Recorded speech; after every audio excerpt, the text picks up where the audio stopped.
మొత్తానికి తెలంగాణ రాష్ట్రంలో బీసీసీఎం అనేటువంటి పదం కాంగ్రెస్ పార్టీ నుంచి రావడం, రాబోయేటువంటి రాజకీయాలన్నీ బీసీల చుట్టే తిరుగుతాయని చెప్పి పీసీసీ అధ్యక్షుడు మహేష్ కుమార్ గౌడ్ చెప్పడం నిన్న కొద్దిగా హాట్ టాపిక్గా ఉంది మీడియాలో.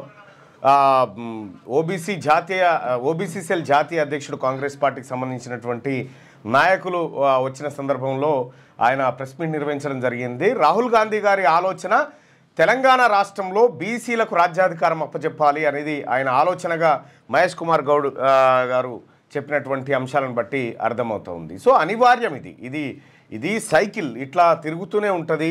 సో అట్లా ఈ దఫా బీసీలకు ఖచ్చితంగా రాజ్యాధికారం దక్కాల్సిందే అనేటువంటి కంక్లూజన్కి అటు భారతీయ జనతా పార్టీ బీసీసీఎం అని చెప్పింది, ఇటు కాంగ్రెస్ పార్టీ ఈ 5 ఏళ్ల పాటు రేవంత్ రెడ్డి గారు ఉంటారు, ఆ తర్వాత బీసీలకు ఛాన్స్ దొరకొచ్చు అనేటువంటి భావనలో ఎవరు మహేష్ కుమార్ గౌడ్ గారు చెప్పడం, మరోవైపు బీసీలకు సంబంధించినటువంటి అంశాన్ని బీఆర్ఎస్ పార్టీ ఇలా 3 పార్టీలు బీసీలకు సంబంధించినటువంటి అంశాన్ని మాట్లాడుతూ ఉన్నాయి.